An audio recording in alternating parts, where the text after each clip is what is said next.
A lot of people go through life doing things badly. Racing's important to men who do it well. When you're racing, it's life.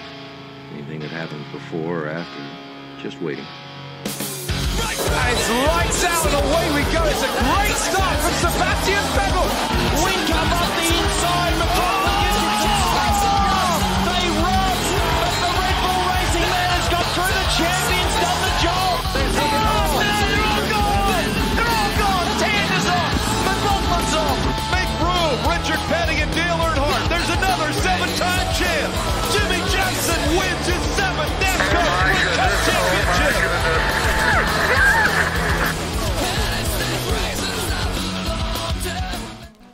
Short Shift Podcast and Apex Rear Wing commentary team here, bringing you round 5 action of the Automobilista Australia Formula 3 season from Laguna, Seca.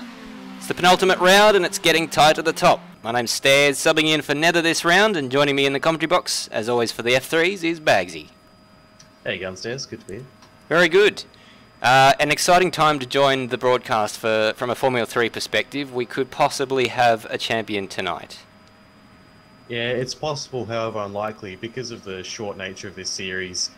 Now, there are technically still 15 people in with a shot at winning the championship, but it would be quite the victory if 15th place managed to. It involves everyone above 15th place not finishing the race, which would, I'm sure, make for an interesting couple of races, but probably not the sort of racing we want. Probably not the bookies' favourite. Incidentally, for those playing at home, I Rambo in 15th place. But have you got the top 10 there in front of you there, Bagzy? I do.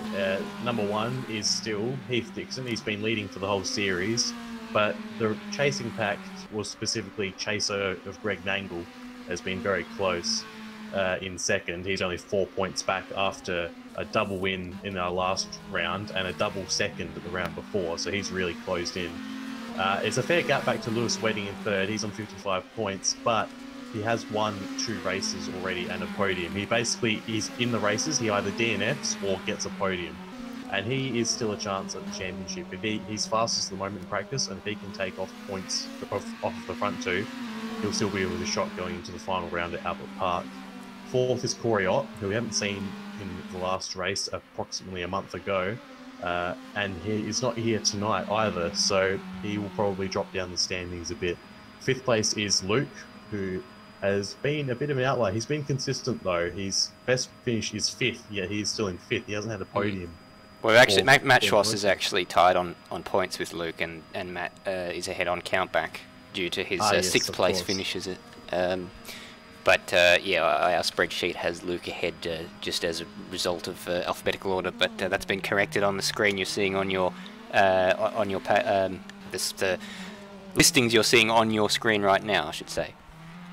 Yeah, 7th place we have Baker, who wasn't here last round, and as of yet we haven't seen him here for this round. So don't think we will be participating today as well. So there's the potential for some of the people lower down to jump up. Indeed, not a fan. Sorry to cut across. You're not a fan of the open wheelers, he said. So he's decided to give the F3 series the boot, even though he wasn't doing too badly in them.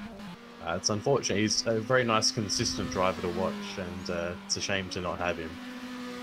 David Keane is in 8th, but also not in the server tonight on 44 Oh, he points. is actually. He's sitting in 13th at the moment, just behind Aussie. He is there. I apologise, viewers. 9th is Matt Williams, who is also in the server. He is 5th and is quietly confident, or actually, from what I've heard, not so quietly confident about today's race. Perhaps even Corey Ott-like, maybe. Yes. And rounding out the top 10 is Johnny on 34 points, but we haven't seen him. He had 1 DNF in the previous round and a double podium to start the series, but haven't seen much of him recently, sadly. Yes, but he's here tonight, and we'll come to the practice times in a moment, because he and Matt Williams are sitting in 4th and 5th at the moment, so they might be on for a good result, potentially taking points out of the guys up ahead of them. Which will be music to the ears of Lewis Wedding if that can happen. But they certainly look like they've got the pace to get some good points tonight and catapult themselves further up that list that you're looking at the moment. Yeah, due to the way the points are handed out, for Heath Dickson and Nangle, they really want to be at least in the top 5 to be able to prevent Lewis getting too close to them. If Lewis wins every single race, these Nangle and Dickson will need to finish 4th or 5th in pretty much the rest of the races to be able to stay ahead of him. But that is, of course, assuming wedding criminal races, and we hand out the points after the end of the race, not for practice and qualifying times, which he's doing quite well in at the moment. Exactly right, but predictable has not been an adjective that we've used in any of the races across the board with Automobilista Australia. There is a form book and there is a way that you expect the races to go, but it rarely seems to follow that. Yeah, and there's drivers have different levels of skills in different cars. We've seen that some drivers are much better in, say, open wheelers or Porsches than they are in the V8s or the GT3s. So it really does go all over the place, and it's very difficult to predict sometimes. Certainly is. Well, moving on to the format for tonight's races, which are going to be getting underway in probably a little under half an hour. Qualifying should start fairly shortly, and then after that the races, of course, which tonight consist of 2 15-lap races around this Laguna Seca circuit. 11 turns, one of the few anti-clockwise circuits we're visiting, and 3.602 kilometre circuit, which means that race distances will each be 54.03 kilometres long, for a total race distance tonight cumulatively of 108.06. A couple of very quick, short, shiny races today. The lap times we're seeing in practice are about in the minute 18s and 19s. You'd expect race pace to be a little bit slower than that, around about minute 20, but there's still going to be some very short races, probably only in the order of about 20 minutes. So it's going to be a full-on sprint.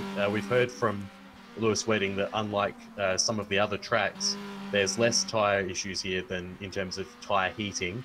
We saw in the first round that people were having issues with heating the tyres and losing it, which is how Heath Dickson got his 2 wins in that round. And so there'll be no issues with the tyre wear, so the drivers will be able to push on for the whole race and not have to worry about conserving at all.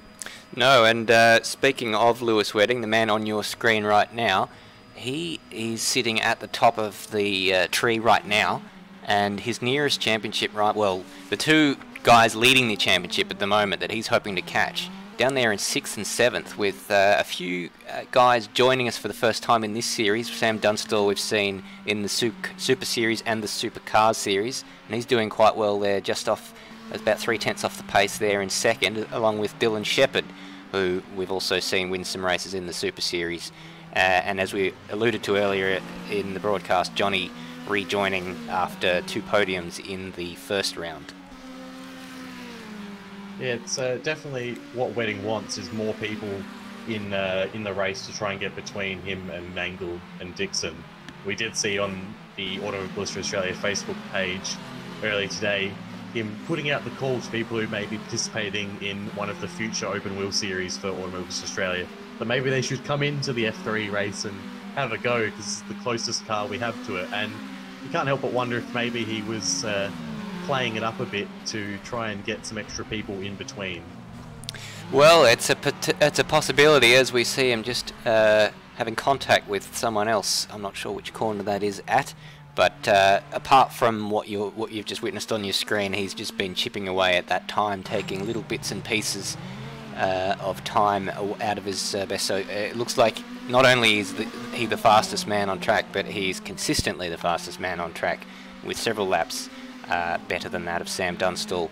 The 3/10 of a second advantage I mentioned earlier is now 4/10 of a second, as we look at Alex Warrington, another person who I believe is in his first race in the F3 series.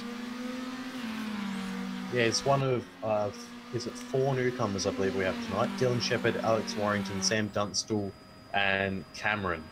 So that's right. They're all pretty on the pace as well. None of them are lower than 9th, apart from Warrington has set a faster time than what is displayed in the timings at the moment. He is currently 15th, but he has changed cars, and so his times that were up there were in the top 5 or 6, I believe. are Yeah, not there 4.8. I don't. 4.8 seconds off Lewis Wedding's pace at the moment. I don't think that's truly indicative of what he is capable of.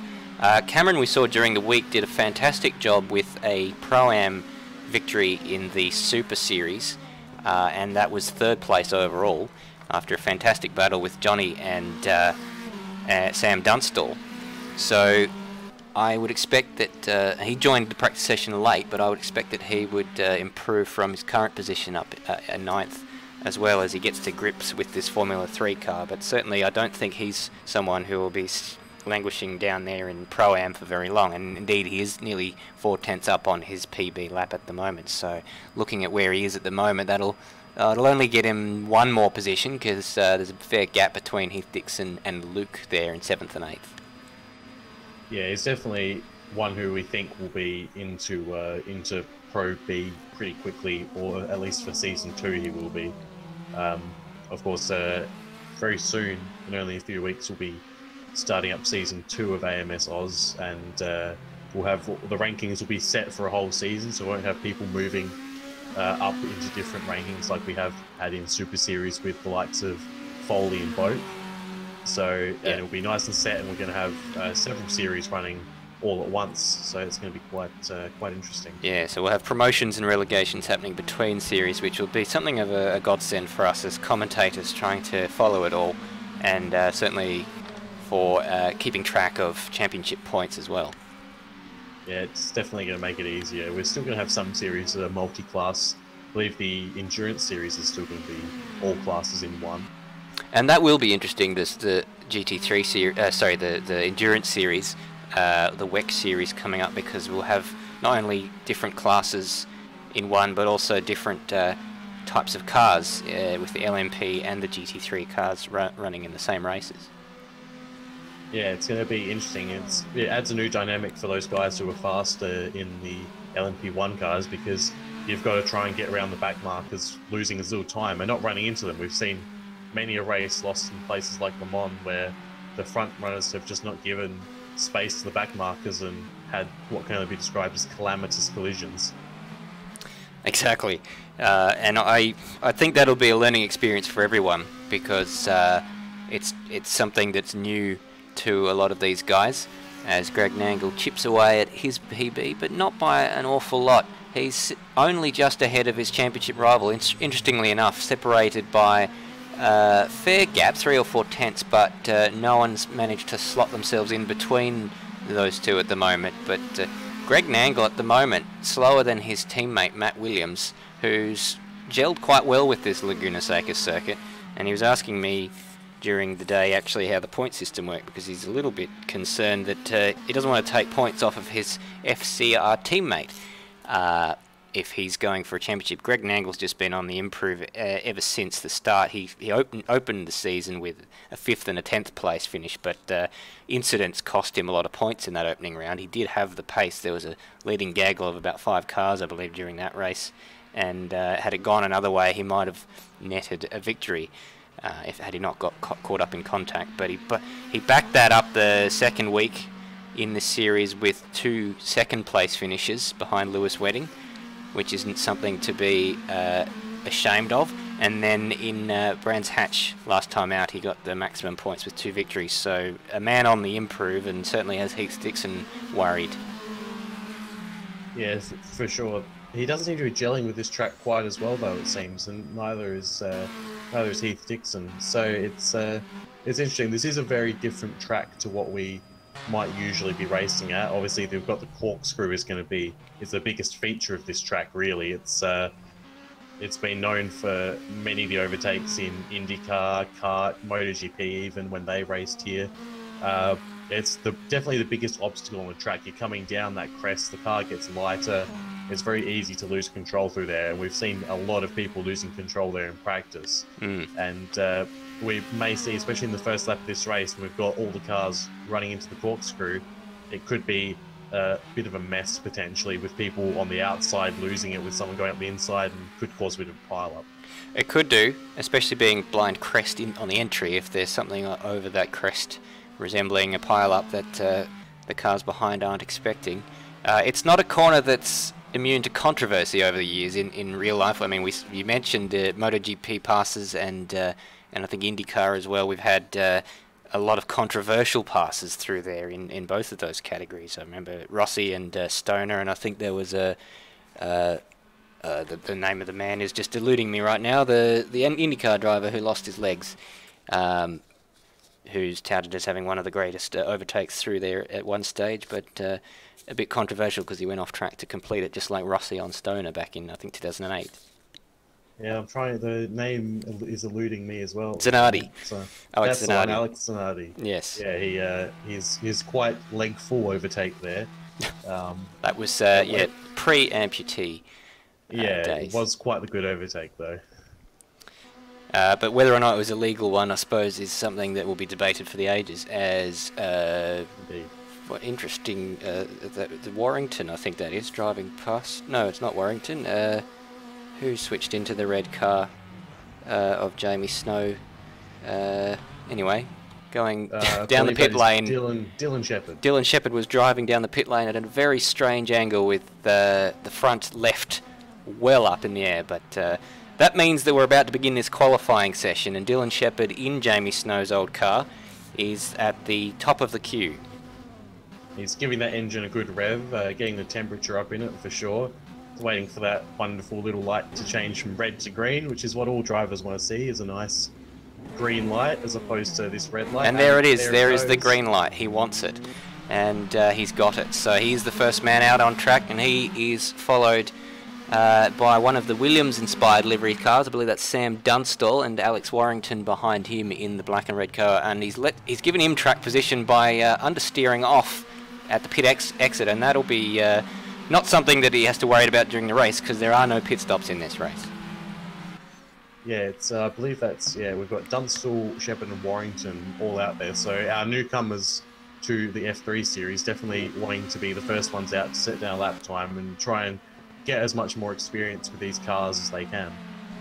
Absolutely. There's no lap limit here, just a 15-minute session, and you bang in as many laps as you possibly can, depending on how many you need to get to your best, but obviously all the time the track is improving, so you're probably never really safe. We've seen a few people stung in the past by thinking that they've done a lap time that's not going to be surpassed by drivers, and then at the death they find their time is beaten by someone else, and they start a little bit further back than they would ideally have liked to. Yeah, it's interesting to say, look, Dylan Shepherd's quite close to Sam Dunstall as they start the lap, which might affect him. But also of interest is that we've still got 5 people in the pits from the looks of it. Wedding, Johnny, Williams, Cameron and Keane are all still in the pits. Often we've seen these series a very long line to get out, and we didn't see that so much today. So clearly people were seeing the virtues of being a bit more patient, getting some clear track ahead of you, and being able to pump in the perfect lap. Indeed. Well, he's certainly not worried about the dirty air from Dunstall's. We see someone off at the inside there. But we're on board now with Sam Dunstall as the first man on track. He is going to take us around this lap and through up towards turn 5. And goes down to 4th gear for that one. It's a narrow circuit here, so we may see incidents just because a lot of this corner, this one I refer to as the C corner, because it's just really difficult to get right. And if you go wide there's gravel greeting you. And they're not very long before a wall. But here is the corner we've all been talking about, the corkscrew, down about 4 or 5 stories in terms of vertical distance there, and he does it beautifully there. And through the rainy curve, lots of camber changes throughout this circuit, down to turn 10, and up towards turn 11. Which he takes in 2nd gear. We've seen a few people spinning on the exit of that one during the practice session. Sam Dunstall will set our first benchmark for this qualifying session. Yeah, he's been hit by Dylan Shepherd immediately. It was interesting to watch in that Sam Dunstall set the fastest 1st sector, then Shepherd set the fastest 2nd sector, and then we've seen Shepherd set the fastest 3rd sector as well. So Shepherd just getting him on the end there, and you can't help but feel he may have been held up a little bit, and that's why he dropped back off in that 1st sector. But they're still going along nose to tail, which is a bit interesting, although Shepherd has gotten past Dunstall now. Yeah, and Dunstall's just gone off onto the gravel on that lap, so Shepherd up by 0.4 of a second, which goes to confirm what you just mentioned, and he's catching more traffic here. I think that's Aussie in the orange car. Oh, that was very tight and off there at the C corner, as I referred to it. A bit of a nickname I give it. It's turn 6. But Shepherd definitely with more to give because he was up by nearly 0.4 on that lap and just caught out by traffic. Greg Nangle set the fastest time of the session so far. He's beaten Shepherd by 0.2 of a second. Just saw that was actually Andy. Andy, oh sorry, I think Aussie. They do have the same livery though, so. Okay, I didn't realise Andy was in the Williams car during the practice session, so he's obviously changed and doing his best to infuriate us as commentators. But anyway, he also got in the way of Sam Dunstall's. Sam Dunstall's second lap, even though it was already probably a write-off, was also written off. He got in the way in the corkscrew. So Andy not making any friends in broadcast or in race trim. He's not covering himself in glory, that's for sure. As you see, Alex Warrington's just jumped up into 4th there. He's just pipped Heath Dickson by about 0.02 of a second. And Rambo's gone 4th as well there, just up ahead by about 0.3. We've got Lewis Wedding banging out his first lap. He's into the 18.4s, and that's nearly a second faster than Greg Nangle, who we're looking at right now. What can Greg do in order to answer that? I wonder if Greg was just sandbagging a little bit in that practice session because he's second at the moment. And what can he do here across the line? It's going to be a 1:19.3, so he doesn't improve. He's very close. That's consistent. Only 0.02 of a second off his PB. Yeah, it's quite good. Also, quite a good lap from Rambo. A lot faster than anything he set in practice too. So we may have seen some people just sandbagging a little bit to try and give some other people a bit of confidence that they might not have needed. And but we'll see. Sam Dunstall hasn't had a clean lap really yet, so as he comes across the line and goes second, so he's got just ahead of Nangle. But Nangle is up by 0.2 on this lap as well. Assuming he keeps it clean, he seems like he's got the pace to step it up a notch. As he goes up towards the corkscrew, he's up by 0.3 now, so he's found another 10th and improving all the time. He shouldn't have to concern himself with the traffic that's up ahead. I think it's far enough to be not in his way, or having said that, it depends. There are a lot of people who are quite off the pace, and I think that might be Voda actually, and he does get out the way, does Voda, and so that's nicely done by him. Sam Dunstall has just set a personal best first sector, and could be on pace if he has a clean second and third sector to... he hasn't had a good second sector, he's now down 0.8, but he was doing quite well for his first sector. And Greg Nangle lost all that time in the final sector, so he might have been a bit circumspect with the traffic in front of him, not sure which way it was going to go, and as a result lost all the time that he had. So Greg Nangle has more to give, and that time that Sam Dunstall has set is definitely in range for him, but Sam Dunstall, who we're looking at right now coming out the final corner, may have more to give himself. And not on that lap. No, that was the lap he stuffed up. It seems like a lot of people may have been doing high fuel runs in practice to disguise their pace, because we're seeing a lot of improvement compared to practice times for a lot of people. Luke's just gone 5th. Oh, and Dylan's gone 2nd. Sorry there. Dylan's improved his lap by 0.7 of a second as well, to close to under half a second from Lewis Wedding, who seems to be in a class of his own tonight. And certainly saying to all the naysayers that he's still in this championship fight, with Greg Nangle currently in 4th and Heath Dickson all the way down there in 11th. He's got a lot of work to do if he wants to keep his championship fight alive, even though he is currently the points leader. Yeah, it's going to be interesting. He's going to have to fight from down there if he doesn't improve his time. We're seeing the top guys have improved by a few tenths, but some people like Luke have improved by over a second. Rambo has improved by over 2 seconds. So it seems a lot of people are really getting their eye in, and also the lower fuel loads are helping. Got someone in the wall there. I think that might be Voda at the exit of the final turn, but I'm very impressed by that time from Luke up there in 5th. That is a mighty effort from him. So he's a man on the improve in recent weeks. We're now looking at Dylan Shepherd as he goes just a little bit wide there through turn 10 and coming around the final corner. Voda's still on the exit of the corner there, and Dylan went very wide on the exit of the final corner, and he'd be losing time all the way down there. So that was a tenth of a second slower than he's managed on his best lap, and I reckon he would have lost more than that on that mistake in the final corner. Most likely. We're also, just to note, we are 9 minutes almost into this session now, and Matt Williams is yet to set a time. He has set a personal best first sector, but he hasn't managed to string together a lap yet, and he went very wide out of turn 4, so this lap is going to be kaput as well. So Matt Williams, who was one of the pace setters in practice, is having some issues getting a fast lap in today. Johnny's another one who was up there in practice, has not set a time yet. He looks like he's on an outlap currently, getting blue flags for someone behind him. I think that's Heath Dickson actually on a lap behind him, who we saw on an outlap just before. But I don't think Johnny. I think Johnny's far enough ahead of him that it shouldn't be something that he needs to yield straight away. Well, let's see what Heath does.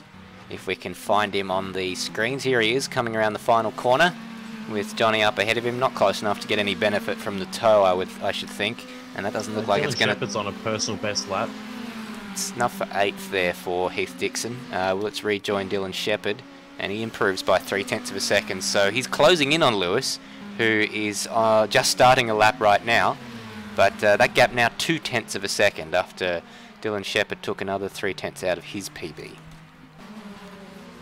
Just having a look at Johnny's about to come through the first sector, one of the top guys. He is Lewis is around. Down on, Johnny's 0.2 down on first place through the first sector, so he's definitely got the pace. He just hasn't managed to string a lap together yet, so we'll follow his progress and see how he goes, see if he can get up in the top 2 or 3 with that pace.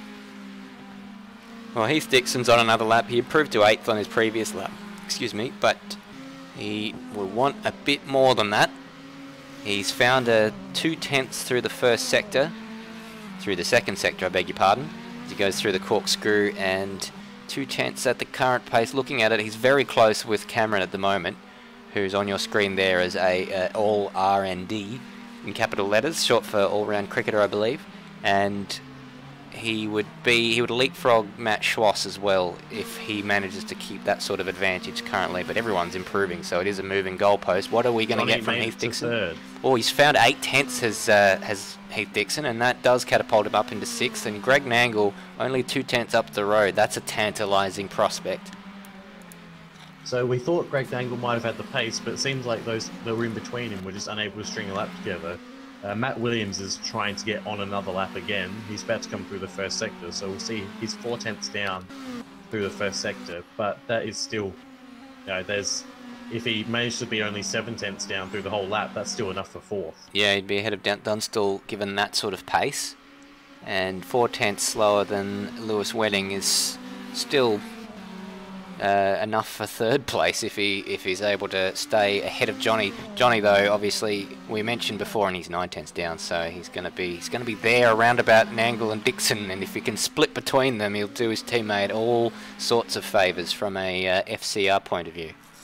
Nangle's just gone far. He's improved on his time, but not on his position. He's 0.04 down on Sam Dunstall now. So Scruff looks set to split Nangle and Dickson at the pace that he was running earlier, so let's see what the time is. He comes across the line there and he's gone behind Heath Dickson. Not quite, only 0.5 or so in it. So, and Heath Dickson has improved to 3rd. What a fantastic lap from Heath. That's what he needed. He's found 0.8. So we were not watching that one. That came out of nowhere. And Dunstall just surpasses him very quickly, but Heath Dickson finding a lot of time that he didn't have before, and now 0.4 clear of Nangle. He set a purple final sector, which is what got him most of that time there. He was also slightly faster than second place man Dylan Shepherd in the second sector, so it's his first sector that's really let him down. So if he can collect that time, I reckon Heath Dickson could even have a shot at pole position here if he can string together the perfect lap. He's back in the pits now, so he might have one more shot. Well, he had a pole position in the last round at Brands Hatch, but it all sort of fell apart at the start. He had a horrible start in that race and ended up finishing 6th. Recovered for 2nd place in the second race of that round, but consistency being probably his biggest weakness at the moment, because although he seemed to be off the pace quite a lot in practice, he seems to have found it but it's something he's had to pull out of nowhere. Matt Williams is up on his personal best and could jump Nangle, his teammate here, which could have big implications. He's gone second. That was a mega final sector from Matt Williams to go second. That is incredible. That came out of nowhere. We keep saying this, but you said he was up, but he's found a full second there. So certainly the confidence that he had during the day was not misplaced, because to be only 2/10 off Lewis Wedding is something. Dylan Shepherd is on a personal best lap at the moment as well. He's at a personal best first sector. He's 400ths down on his personal best now through the second sector. But he is only 400ths behind Matt Williams. So if he can string together the last sector, he'll go up to second. Yeah, Dylan's pushing quite a lot. I mean, it's all very close here, and it really is a tantalising prospect. All this has pushed Heath Dickson down to 5th, which means he's only one position. He's only got Johnny between himself and Nangle, even though he's got such a large advantage in track in time terms. But Dylan Shepherd does leapfrog Matt Williams there to go up into second place. Only a 1/10 of a second. These are small margins we're talking about here. Wedding just set a personal best first sector, but he had a very bad second sector, so he's more than a second off his pace now. He should have time to get around for one more lap though, because he's in the final sector now. We only have 20 seconds left in this session. He'll probably be the last man. The one man behind him on track is Sam Dunstall. And with 15 seconds, they may just make it in time. Only just, yeah, I would. I believe suspect. current 6th place Johnny may be the or last. Johnny. No, Johnny's gone off. Heath might have a. Not Heath. No, everyone else has quit out of their laps. As well, so Lewis Wedding will be the last man to set a lap time in this session. So, well, Heath Dickson is on a lap. Coming up to finish his lap. He's not going to go faster with this one. Heath has found a 10th as he enters the corkscrew, and I wonder if he gets a track cut for that. He went very wide out of the through the corkscrew, obviously pushing very hard. If he can find a 10th... Dylan Shepherd's about to come across the line. And Heath has spun. So that's put paid to that. Matt Williams is not. Dylan Shepherd has gone first. He's gone first.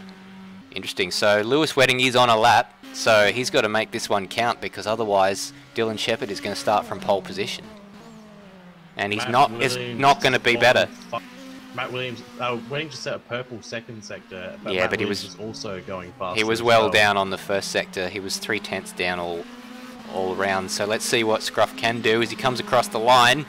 Is he going to jump ahead of Lewis Wedding? No, he's not. So he will remain in 3rd place. And the top 5, 6, 7, 8, 9, 10, 11, 12, 13, 12 cars. No one else on a lap. So Alex Warrington also finished in 13th place. He's one of the last men on track. And all of a sudden there is a quiet falling over Laguna Seca, because the qualifying session is now over. So Dylan Shepherd at the death, stealing pole position from Lewis Wedding. Yeah, it was a brilliant lap time from Dylan Shepherd. We didn't manage to catch much of the lap, unfortunately, but the track just kept getting faster and faster. It was quite good to watch, and yeah, an interesting first few positions. Our championship leader in 5th, his closest rival in 7th, and the person who is going to try and come from a long way back to get him, Lewis Wedding, not quite getting the pole position he wants, in 2nd. Well, I think one of the happiest men on the track at the end of that qualifying session would have been Heath Dickson, because... sorry, it looks like we don't have a warm-up session tonight, and we seem to be going straight to the race. Okay, well, good thing I hadn't lined up an ad for that one. But as I was going to say, Heath Dickson is he leads the championship by 4 points, but he's got, by the looks of it, unless Greg Nangle didn't get his best lap out, a 5/10 of a second advantage over his nearest championship rival, and Lewis Wedding might not have things all his own way tonight with Dylan Shepherd nabbing pole position. And one would think that, you know, if Lewis Wedding needs all the points he can get, he'll fight very hard for that win, and it may well come unstuck for him. And if Lewis does have a bad race between now and the end of the championship, that's probably the end of his chances to win this championship. Indeed. We seem to have someone who's not made it to the grid. Alex Warrington down in 13th did not make it to the grid, unfortunately. We often see this. We'll just run through the starting order for you. Dylan Shepherd, as we alluded to, brilliant pole position there, followed by Lewis Wedding in 2nd place, looking to close down that massive points advantage that the two ahead of him, Greg Nangle and Heath Dickson, have over him. Matt Williams there, fantastic qualifying session from him. He left his run late, but third place is very good. Sam Dunstall there in fourth place. Heath Dickson in fifth. Championship leader, what can he do tonight? Can he end up champion at the end of tonight? Probably wouldn't think so, but he can certainly take big steps towards that. Johnny in sixth place, separating our second place man in the championship, Greg Nangle, from Heath Dickson. Luke, eighth place, very good qualifying session for him. He's always on the improve. Matt Schwass there in ninth, followed by Cameron up there in 10th. Rambo is 11th, returning to the series after a bit of a hiatus. Brendan Ross there in 12th place. Alex Warrington, as we alluded to, sitting there at the end of the pit lane. He won't be able to go until the field clears the first sector. David Keane in 14th place. Bit of smoke there. I wonder if someone's overheated their engine or flat spotted their tyres. Aussie there in one of the orange cars in 12th place, and Voda in 16th as someone goes off. I think that's Rambo going off there. Andy is in 17th, a few cars out of order, which is a bit awkward. And yes, I think that was Rambo going off on the warm-up lap. Yeah, it was. That's what that smoke was we saw. He locked a tyre, so they're not doing us any favours, the grid participants. That's why they're all out of order. But Dylan Shepherd's leading them around the penultimate corner now, taking him up to the final corner, and he looks pretty good for a win. He won 2 races in the Super Series at Barbagallo just a couple of weeks ago, and he'll be pretty confident for that. Beat Bretton Hobson for those. And that means Lewis Wedding has got his work cut out now that Dylan Shepherd's up to pace in the F3s. And it's fantastic to see a full grid for these guys. A lot of these guys will be moving into the F1 series, which we're all very much looking forward to. And so this is sort of like the feeder series for that upcoming F1 series. Yep, cars are all lining up in their grid slots, just waiting for Voda to slot in at the back there. Yeah, taking his time. time. Be ready for the lights. And Rambo just reversing and finding his... Oh, no, he's going forwards. We've got that empty slot there for Warrington, but here are the lights. You can't see them, but you can hear them, because we're about to get racing in the penultimate round of the Formula 3 series. And we are racing, and it looks like a bit of a tardy start there for Lewis Wedding. But the man at the lead there is Dylan Shepherd, and that's going to be a disqualification for Warrington. I'm pretty sure he's left the pit lane too early because he's going to feed into the mid-pack, and he should be feeding in the back. But nonetheless, we've got Lewis Wedding there in second place, and Warrington absolutely in the way, with Matt Williams up there in third, looking up the inside, and Johnny trying to go around the outside of fourth. It's been a bad start for Heath Dickson. He's dropped behind his championship rival Greg Nangle, who's up into sixth place, and Heath down to eighth. Just have a look. Alex Warrington hasn't been disqualified from the looks of it, so he's up into 10th place now. He's gained 3 positions by staying from the pit lane, which is interesting, and I'm sure will be looked at. Yeah, I don't think that's right. That shouldn't happen. So potentially a track glitch causing that to be the case, because normally you should have a fair gap to the cars ahead in last place if you're starting from the pit lane. They come into the corkscrew for the first time, and everyone is making it through. Oh, someone spun, and it's Heath Dickson, your championship leader, around there, losing positions. He's going to end up last, but won, with Andy a few seconds off the pace. So Heath Dickson down to 16th. He's got it all to do now, and how terribly disappointing for him. And it's all turned around in a matter of minutes, because now Greg Nangle's up into 5th place, and he's going to take an enormous number of points out of Heath Dickson as it stands. That odd sound you may hear looking at Greg Nangle's car is him rubbing his hands in glee, seeing his main championship rival spin off into the distance. He knows if he can just maintain this place, no matter what Wedding does, Greg Nangle will be the champion in the end of 2 races, if he can maintain it. So, happy days if you're a Greg Nangle fan. And 11 points, if you're wondering, is what 5th place pays. So if Greg Nangle finishes where he is now, he will add 11 points to his current total of 91, bringing him to 102. And Heath Dickson currently in 16th place. No points for 16th place, and which means that he would remain on 95, and he'd end up at the end of this race 6 points behind Greg Nangle. You're seeing Dylan Shepherd is on the defensive and Lewis Wedding at the moment. He's weaving a little bit on the straights to try and break the toe, and might be a bit worried about Wedding's pace. Possibly. It's about a half-second gap there to Lewis Wedding, and Matt Williams another half-second behind Lewis Wedding. And then it's all it's only the second lap, so the field is all still bunched up quite nicely. Johnny looking like he's close enough to have a bit of a go on Matt Williams if he gets half a sniff. But the cars all sort of equidistant. None of them are actually close enough to have a lunge down the inside, and you've got to... Oh, big lock-up from Dylan Shepherd. He's gone wide at the first corner, Wedding through into the lead. And that's... Dylan Shepherd is potentially with an engine gone, maybe. Well, let's have a look at that. Let's try and jump on board with, if we can find him. Where is he? Greg Nangle, Warrington, Keane, Schwass. We're struggling here. We just went past him. Let's see what happened. On board, going into turn 1.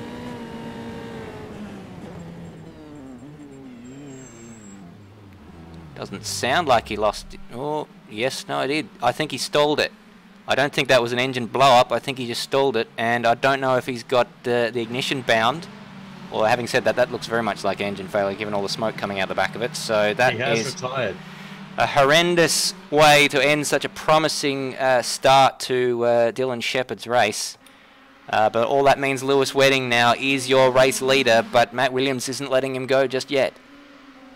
Yeah, we've got the 2 FCR cars in 2nd and 4th now, and Matt Williams was expressing interest in the point system because he doesn't want to take too many points away from his teammate Greg because he knows the championship implications. But the thing is that if he overtakes Lewis Wedding, that's much better in terms of championship than it is for him holding up Johnny and backing Johnny into Greg. So it'll be interesting to see how he plays this one.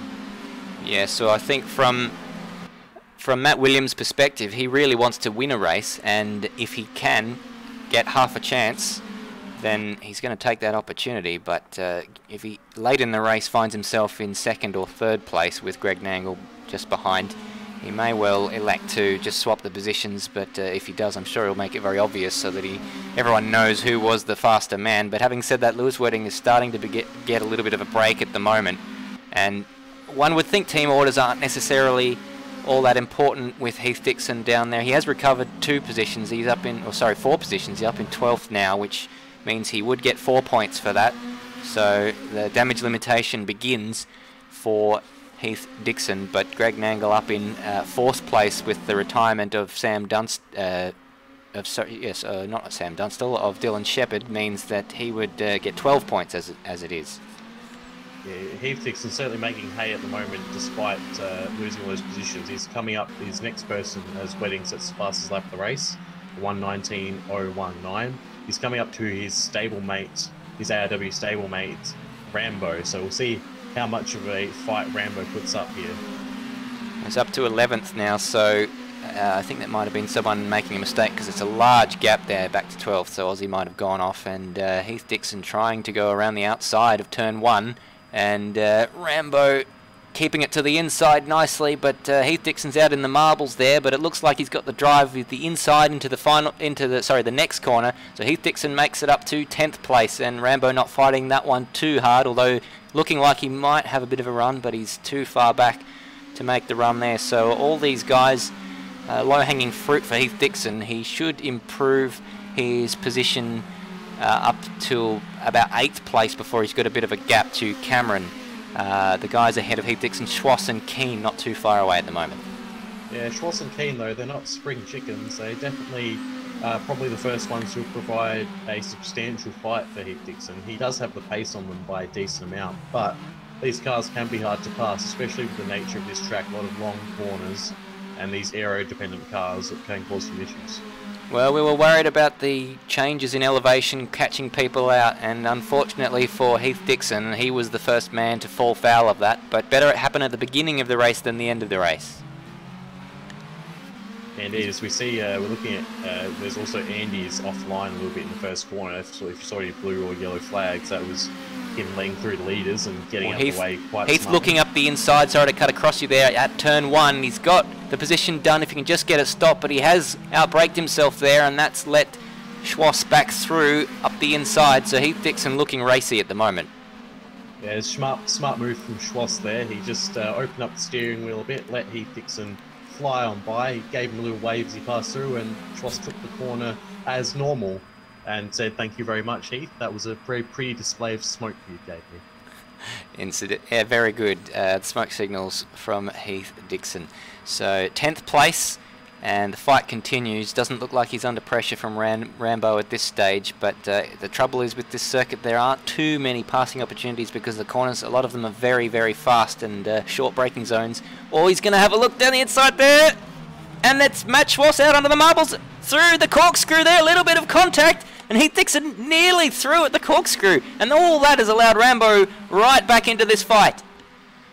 Yeah, Rambo's happy to see these two battling. He might be thinking that he can get a couple of positions here if they fight a bit too hard and take each other out. Oh, down the inside! Up the inside into the final corner. It looks like he's got that one done. Schwass deciding that discretion is the better part of valor there and lets him go, realises the speed that Heath Dickson has, and Heath now sets his sight on the car ahead. Beautiful move, but Schwass now has Rambo absolutely glued to his gearbox. Rambo unsure which way to go, and that's a late move! At turn 1, there's contact, and Rambo's going to go wide onto the marbles there, and that was a late move. Schwass seems to be a wily old fox. He's good at making the other guy work for it, and the other guy kind of makes a mistake. I'm sorry, there's been a collision between Johnny and Matt Williams going... Oh no, and Johnny's lost his wing. We're going to try and find a replay of that because let's see what happened. They were going through side by side a number of corners. The accident still looking like it's about to happen. Oh, and it was looking like Matt Williams into the back of Johnny. We're going to catch the onboard to see, as we've got a penalty for Alex Warrington, so that's a drive-through. That's going to be incredibly costly for him. And here is... Did I say Alex? Who did I say? Yeah, Alex Warrington got the drive-through. It was speeding in the pit lane. And oh, yeah, it's looks like that one might be on scruff, unfortunately, there, because I don't think he had enough of his car up alongside, and they go into the corner that I affectionately refer to as the C corner. Williams looks like he doesn't have too much damage, so he should. Oh, having said that, he's gone wide at the next corner at the corkscrew. But that's all just fallen into the lap of Greg Nangle because he's found 2 positions out of that, and he's up into 2nd place with Sam Dunstall close. Johnny is also still trying to limp back to the pits without a rear wing. It's very difficult. He's about to come into the penultimate corner now, but that car is almost impossible to drive without a rear wing. He's having to go so slowly. He's down to 14th now. Only people behind him are Alex Warrington and Andy. And that's a long repair as well, so you feel he'll drop down even more. Also, we've had Luke also pit for an unknown reason, so he's unfortunately dropped back down to 13th. Well, all this has allowed Heath Dickson back up into 6th place, so a number of positions recovered for him. The next man up the road for him is Cameron, and after that is a fair gap, 10-second gap to the next car. So while things are improving for Heath Dickson, they've been improving more for Greg Nangle, who finds himself in 2nd place and was under significant pressure from 3rd place man Sam Dunstall on the previous lap, but Sam's just dropped away in the last few moments. But I'm sure he'll come back at Nangle. We've had Alex Warrington and Brendan Ross DNF, unfortunately, so that is a shame for those two. I'm not sure what happened there. Heath Dickson was 6 seconds behind Cameron only 3 laps ago when he was battling with Schwass, so he and Schwass, while they were battling, were closing in on Cameron, so you've got the feeling Heath might just breeze by Cameron potentially and try and set his sights on Matt Williams, who may or may not be carrying damage after his contact with Johnny. Yeah, Cameron last time around set a 21.6, which is significantly off the pace we're seeing from the leaders, Wedding and Nangle both, and Dunstall, in fact, all in the 19s at the moment, but they're the only guys on the track last time around who were. Matt Williams has pulled over at the corkscrew, and his engine he's blown his engine, and he is retired. All over for Matt Williams. So let's have a look at that one. Coming up to the corkscrew once more. Oh, he's slammed it down into 4th gear and given the engine a lot to think about, and that's blown the engine up. That was a very bizarre replay. I don't know if I'm any the wiser, to be honest. It looks very strange indeed, but Matt Williams from very very impressive qualifying session. Bit of contact with Johnny, and very unfortunate for him. And as a result, Heath Dickson up to 5th place now. Yes, this is all pretty good for Heath Dickson, really. The more people in front of him that retire, the less that points difference is.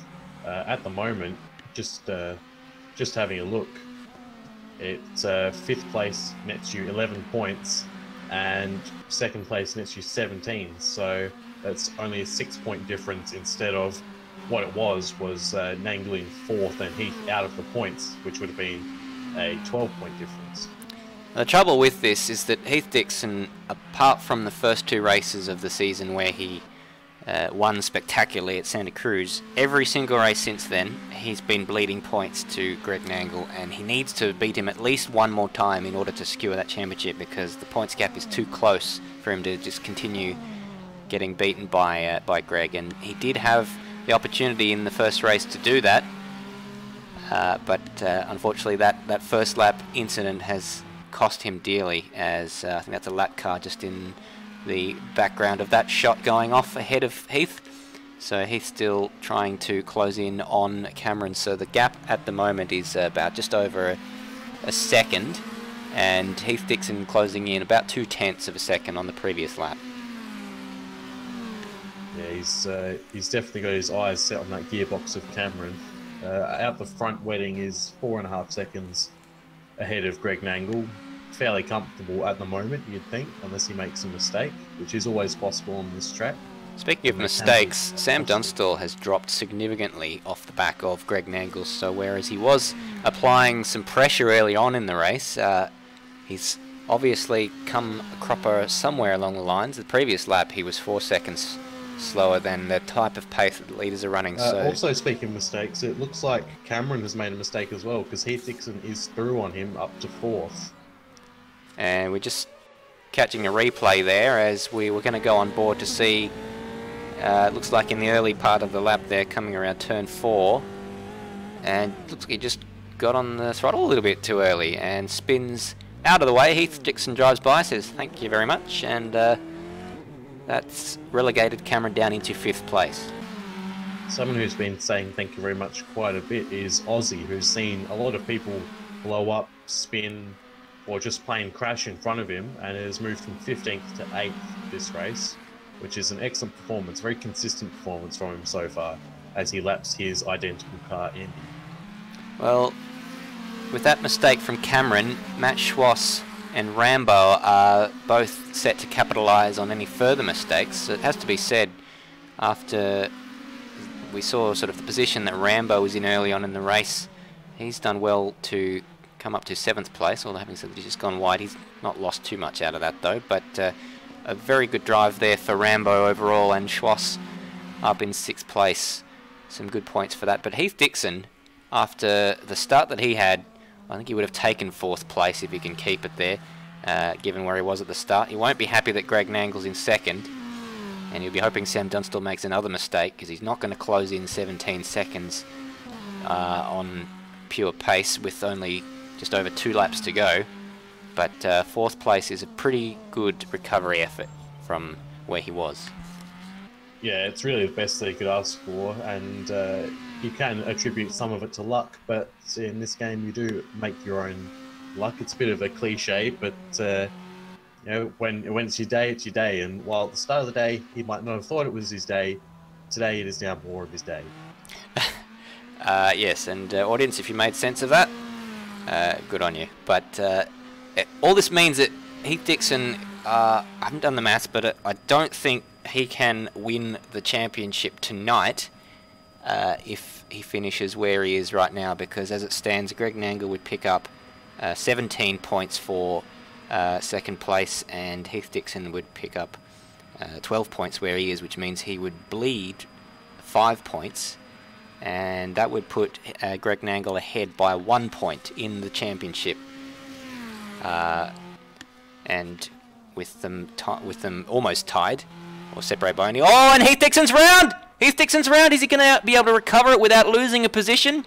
As we were talking about it, he's got a huge gap on Cameron behind. Here comes Cameron. Cameron's going to have a pass on him into the corkscrew potentially. He's got a lot more speed, but Cameron is slotted in behind him. So that is a mistake that will not be punished for Heath Dickson, very luckily. But it's put him under a lot of pressure, and those tyres are going to be very hot with the amount of energy he put through them, flick spinning it around. And this is the dangerous part of the track, and that just is going to give Cameron an awful lot of confidence, seeing that the guy ahead of him is spun. Having said that, he spun himself, but a stress that Heath Dickson did not need. He needs 4th place. He can't afford to lose positions, as we've got someone in the background without a rear wing. That was Luke, I believe. He had and Cameron spun. Cameron has spun at the final corner, so that gives a bit of breathing space to Heath Dickson. He still has Schwass only, well, it's still 4 seconds, so Heath Dickson can pretty much coast it home from here, and he should be okay, but he has made that mistake, and they'll be weighing on his mind. Rambo is very close to the back of Matt Schwass right now, and these two both picking up that position from Cameron when he spun on the exit of the final corner. Seems like the spins are catching, because as soon as Cameron got close to the back of Heath, he went around, and it's almost like Heath dropped a banana. Exactly. Yeah, go back to the championship points. The only way Heath could have walked away with the championship today is if he won or came second if he won a race and came second, and Nangle had a DNF. So it was unlikely, but you know, the potential was always there. But as we saw, Nangle had the run of luck today. Well, the way it stands, it doesn't look like we're going to crown a champion tonight unless Greg Nangle falls off the road on the final lap of the race, and Heath Dickson finds 2 cars ahead of him falling off the road as well to win that race. But Matt Schwass absolutely driving in his mirrors right now, because Rambo's... Oh, and there's contact there! A little bit of a bump there, and they're side by side coming into the penultimate corner. He looks to distract him on the inside as Rambo, and absolutely side by side coming up to the final corner, forcing Schwass to go defensive, and Rambo through the final corner up into that position, and Schwass has spun at the same place. So Rambo up into what can only be described as highly unlikely 5th place, given the strength of the field we've seen today. He's going to last one more lap against Cameron. Well, Lewis Wedding just has 1 sector to go. He's made it through the corkscrew for the final time as he approaches the penultimate corner with a 7-second lead over Greg Nangle. Lewis Wedding is going to do his best to catch up. He's only going to take 3 points out of Greg Nangle in the championship, but it's the most he can do. He can't do any more than that. Win the race and just hope that other things fall his way. But Lewis Wedding, your Sam race Dussel winner. Spun in the second last corner. He should be okay. He's got plenty of gap to Heath Dickson, but not the way he wants to end the race. No, and Greg Nangle has finished second, so doing his championship odds no harm at all. And as you say, Sam Dunstall spinning. Oh, I'm sorry to cut across you, but Rambo has caught, his engine has caught on fire in the middle of the final Oh my lap, goodness. and that's the end of the race for him. He was on for such a promising position. He was on for It's a 5th disaster. place. It's such a shame for Rambo. So That's going to drop him all the way down to, I believe, the 9th was the last person on the lead lap, so he'll drop down to 9th with that. So engine issues, and that's a lot of flame. I don't think I've seen that much flame in Automobilista before from an engine blow-up, but Rambo doing an absolute number on his engine in that case. Schwass comes home to finish 6th after all that. Fairly long way behind Cameron, who ends up 5th. What a topsy-turvy turn of events in the middle order of that race. But engine issues, the talking point of the night. Maybe, I don't know, a lot of people closing the radiator ducts. Is this a fixed setup or an open setup series, Bagzy? I believe it's open setup, but I think it's less people with radio settings. I think it's more people just slamming down the gears a bit too fast, or accidentally changing down a gear too many and just over-revving the engine and causing it to set itself alight in a spectacular suicide because it just can't deal with it. Indeed. Well, we've actually got one of those people here. Yes, maybe he can tell us himself. Who did set their engine on fire. So, Matt, can you enlighten us on what happened to your engine and the engines of many others? They exploded. Yes, well, we saw that. We're not sure whether it was because of perhaps the radiator ducts being too small or whether it was just being too aggressive on the downshifts. What was yours down to, do you know? I've got the same settings I have with that I did at the last race in Brands Hatch, which are both full throttle circuits, so I'm going to assume it's the downshifts. There you 'Cause go. there are a couple corners where you just dab the brake really quickly and shift it down to get the front to grip up, and yeah, that's the only thing I can think of that would have done it. There you go, and that one costing you a pretty decent position. We saw that we heard you had a bit of confidence going into this round, and it was certainly not misplaced. You had a pretty good qualifying session to be up there on the pace with Lewis and Dylan, but the race didn't quite go to your way before. Tell us about the battle with Johnny and the contact there. I ran off, so he caught right up and we were side by side, and I'm not 100% sure what happened with the contact. I'd have to see the replay, because I'm positive I didn't move out into him, but I was looking at the corner, so I didn't really see what he did, but I couldn't turn in yet, otherwise I would have gone straight across the gravel and it would have been a lot worse. So fair enough. It's just one of those instances, really, where you're side by side where you probably shouldn't be. Well, yeah, it's sort of 2 into 1 doesn't go through that corner, it appears, but best of luck for the second race. We know you've got the pace, and thank you very much for joining us after what was obviously a disappointment for you. Lewis, you won the race quite comfortably in the end. Shepherd seemed like he might have given you a run for his money, but as we saw from a few drivers today, blew his engine up very early on. Yeah, coming into the first turn, or turn 2, I was blinded. I thought, obviously I knew straight away he'd blown his engine, but I couldn't actually see anything. There was smoke everywhere. So I was hoping I'd actually make the braking point, not run into the back of him or run wide or anything like that. But got past that, without running into anything, and kept the lead. And then after that, obviously Matt kept me quite honest for a while, and then he started having a battle with, I think, Greg and someone else behind him, and that sort of opened the gap up a little bit. And then it was just obviously push, but don't take any unnecessary risks. And aside from a couple of close scares from traffic, brought it home without a scratch. Although I think on the cool down lap I had smoke coming out of the engine, so I might need to have a look at my radiators, I think, the next race. So that is interesting, because we saw engine blow-ups affect more drivers than I think we have in any other race. So nearly, perhaps your engine temperature's getting up there as well, and that might well be something that continues to be a talking point tonight. Perhaps. I know I did take some radiator out because I thought I might be able to get away with it. Obviously I just got away with it in the race, but I think it's probably a combination of, I think some people are just downshifting really hard because there's no rev protection. You just slam it down in some of these corners and it really helps.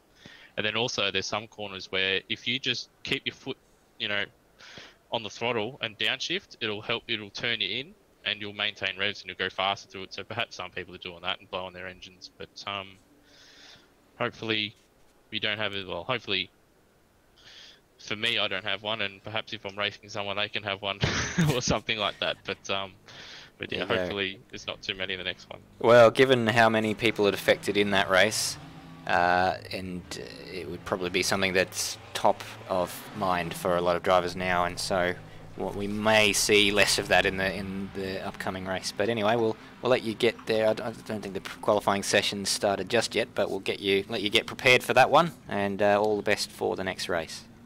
Thanks, guys. Hopefully there's another good race for you. Thank you. Well, it certainly did provide a lot of talking points, didn't it, Bagzy? Yeah, it did. It was engines on fire, plenty, people overtaking, crashing, Heath Dickson charging back through the field to minimise the damage done, and some unfortunate timing for some people's engines to pop. Yeah, well, I mean, we couldn't really speak highly enough of Rambo, who was on for his best result of the season. His previous best, which remains his best, is 7th place in this series, but with a DNF, that means no points for him. And that's some points he could have done with, because 5th place, 11 points would have catapulted him fair way up the standings. I think 4 positions. Just on my quick maths, I'm not sure where, I think I'm not sure where Aussie finished, but that would have been quite a good result for him. So hopefully he can back up with a good result in the second race. Yeah, we saw both Aussie and Voda have excellent finishes Aussie's 7th place is his personal best in this series. His previous best was 2 8th places in the previous round. And Voda with his 2nd best result, with his 8th, he's had 1 7th in the previous round, but all his other finishes were outside the top 10. So good clean race from both of them. Voda actually ran out of fuel in the final corner. Fuel a little bit short. So did he make it across the line? It didn't matter. He was the last person on the lead lap, and he passed Rambo as well. So he came in home 8th. All right. So, well, 8th is still not bad from a points point of view. You get 8 points for 8th place. Incidentally, the only points-paying position which is the same number as the position itself. Just as a little bit of an apropos of nothing for you. But we're now looking at Rambo there, making it to the circuit. And there's a few cars out on track in front of him. Brendan Ross and Luke's making it to the pit lane as well. So the qualifying 2 for this race underway now. Brendan Ross is the first man on the circuit, followed by Cameron and Rambo behind him.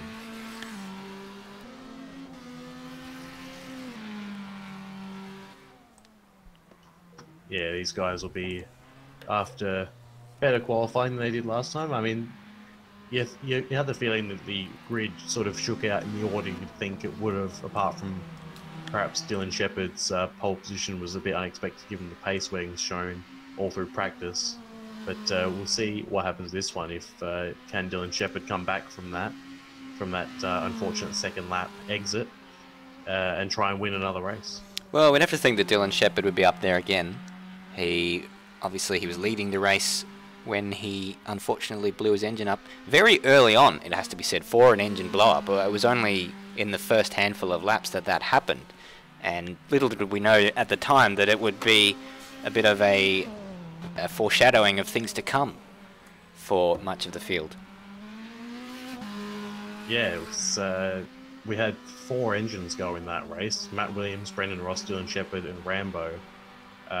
And you could technically count Voda as an engine problem because the engine didn't have any fuel left in it. So that's drawing a long bow, it has to be said. But yes, perhaps slightly, yeah. But still, a very that was the main retirement form. The only other person was Alex Warrington, who DNF'd for unknown reasons. So yeah, interesting to say the least. Certainly is. Well, we got a yellow flag there at turn 1 as Luke rounds the corner on his first flying lap, and that's for a car on the infield, which is actually just coming onto the track. So it was just a car on the pit exit who was, as Luke nearly loops it, did well to hold on to that one actually. The car coming out of the pit exit was just waiting for the traffic to go through. Yeah, traffic's always going to be an issue in a qualifying session on like this with a short track and many drivers on it. You've got to find that gap and get a good run in. Indeed. So we're just looking at the timing screens now to see who is setting quick times at this early stage. And we've just got a few sector times. Cameron seems to be the one setting the purple sectors at the moment. We try and cycle through the field to find him. There he is, just coming around the final corner now. It's got updated points for the championship now after that first race.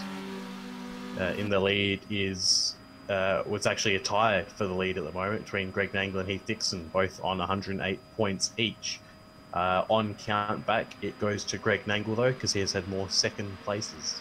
Oh, so a change in the championship lead as it stands, and that makes it quite easy for us leading into this race, because whoever finishes ahead on track between Greg Nangle and Heath Dickson will lead the championship going into the final round. Another interesting tidbit is third place, Lewis Wedding, is on 75 points. Now there is a maximum of 60 points left, including this race that they're currently qualifying for. After this race, there will be 40 points left remaining, and as of right now, Lewis Wedding is currently 33 points behind Greg Nangle and Heath Dickson. Ooh, so Lewis can't afford a slip-up, is essentially what you're saying. He can't. If Wedding finishes lower than Sorry, let me have a look here. Lower than 9th, he will not be able to compete for the championship. Well, he'll be able to compete for the championship. He won't be able to win it, though. That is, of course, assuming a win from either of the other two.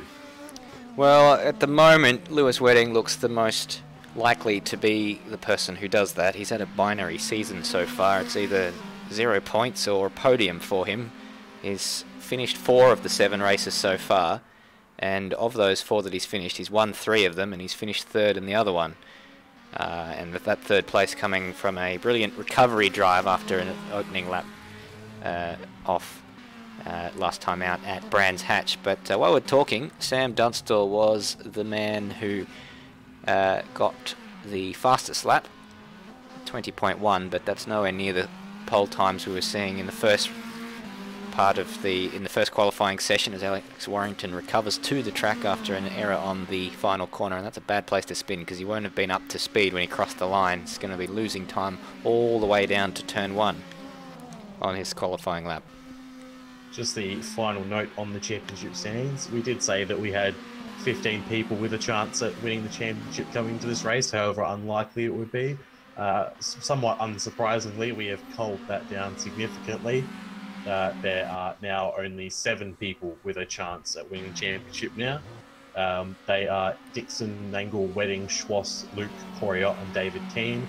But after this race, we'll most likely be losing Schwass, Luke, Ott and Keane, as they are a long way back. Yes, and Ott, on the pace. Ott not being here probably will hamper his chances of scoring any points tonight. As Sam Dunstall, you can only say that it's a negative impact. Yeah, Sam Dunstall 7/10 up on his best lap, but he's found traffic. He's right up behind Alex Warrington, who himself is on a lap, although it's not a quick lap given he was slow on the start because of his spin on the previous lap in the final corner. But Dunstall's given up on that lap now, very annoyed with the traffic, I think. Just hasn't fallen his way, so he's confident as Warrington spins on the penultimate corner. So that's a very unfortunate sequence of events for Sam Dunstall, because he definitely had the pace to improve quite a bit. And while we were mentioning that, Greg Nangle's gone to the top of the tree with a 19.5, and Heath Dickson slots in behind, just a 1/10 of a second behind. So this is really tantalising from a championship point of view. Lewis Wedding is currently sitting in 7th place, obviously a second off the pace, not indicative of what he can do. We know he's much quicker than that, so he must have either had traffic or a mistake on that lap. Yeah, I mean, he's it was a scruffy first sector. He's set a purple second sector though, so he's definitely got the pace. He just hasn't been able to string it together into a lap yet. He might even get up into the top 3 coming across the line here, just because of a good first and second sector. So he's improved to 4th at the moment, and Sam Dunstall was on another good lap there. He's currently sat in 6th place, so he would be a lot further up than that if he had a clean lap. But this lap isn't as good as the previous lap that he was on, where he found the traffic, only 0.2 of a second ahead of his best lap, and he was as much as 0.7 of a second up, which would have put him up there where Matt Williams is at the moment, who has surpassed Greg Nangle at the top of the tree with a 19.4. So all of these laps coming in thick and fast, very easy to miss them all, and Dunstall slots into 3rd place with potentially more to give. It's very close to the top here, and we still haven't seen the best from the likes of Wedding yet. So as Wedding's actually in the pit lane at the moment, so he's abandoned the lap that he was on. So that'll be interesting to see. Well, he may have made a mistake that's causing him to run through the pit lane, potentially. Well, Greg Nangle's looking to improve. He has found a 0.3 of a second on this lap, so we'll stick with him and see what he can do, because at the rate he's going, he looks set to take pole position. And Greg Nangle going from strength to strength, improving all throughout today. Someone off there at turn, I think that's turn number 6. And Greg Nangle losing a bit through the middle sector, but still up quite a lot, and probably going to be 0.5 of a second ahead of Matt Williams, given the current rate. Unless Matt Williams had an absolute corker of a final sector, Greg Nangle... He did improve on his lap time, but not by enough. Nangle's probably going to hit him by about 1/10 now. Well, it's been, from what I can see, a pretty clean final sector for Greg Nangle, so he's going to come across the line and set a 1:19.2, which is a tenth of a second quicker than Matt Williams. And provisional pole sitter, you're looking at him, Greg Nangle, and the current championship leader, tied on points with Heath Dickson, but ahead on countback. So Greg Nangle, a very happy man at the moment. Heath Dickson is in the pit lane, so he doesn't appear to have an answer just yet. Now 4/10 of a second adrift. Wedding's about to start a new flying lap. He's currently 7/10 down on the fastest time, so definitely not a representative lap time from Wedding. He'll be hoping to push through to pole position here. And Dylan Shepherd doesn't look like he's reappeared for qualifying in this session. He's not in the server at the moment, so he was looking from a pace point of view to be Lewis Wedding's closest rival at the conclusion of the first qualifying session, but he hasn't come back, and Lewis Wedding through the first sectors found 6/10 of a second, which is pretty close to... Oh, and he spun on that lap, so pushing very hard, Lewis Wedding. He's going to have to... And he probably didn't have fuel for another lap, so he's turning this into a story of, I've got to get this done on one lap, and if I bugger that lap up, then I won't have too many more opportunities. And Lewis Wedding very aggressive out of the pit lane there, nearly spinning it there, but that's very interesting. Lewis Wedding with it all to do at the moment. Sam Dunstall's just started a lap. Yeah, it's everyone's still in with a shot here, as I believe Nangle's going back out the pits again as well. Sam Dunstall in that quite excellent Williams-inspired livery of one of the classic 90s Williams cars. And it's very pretty to look at, don't you know? As he's up on his personal best, but not the best time. Yeah, not a lot of time. He needs to find a fair bit of time to catch up to the two men ahead of him, because he's 4/10 adrift of Greg Nangle, who... Johnny's just set a purple second sector, so this could be a time that puts him up the board a little bit. Oh, and there he goes. First. That's a mighty effort from Johnny. A 19.2, so we're getting closer to the 18s here, and Johnny, your provisional pole sitter, surpasses Greg Nangle at the top, and Sam Dunstall is improving, but he needs to find a fair bit of time, because there's a fair gap between himself and Matt Williams at the moment. Heath Dickson wants to improve as well. He's not on track at the moment, so he wants to get onto track fairly soon if he's going to get a lap in. And Sam Dunstall... got 3 minutes left in the session, yeah, so he needs to get rid of one.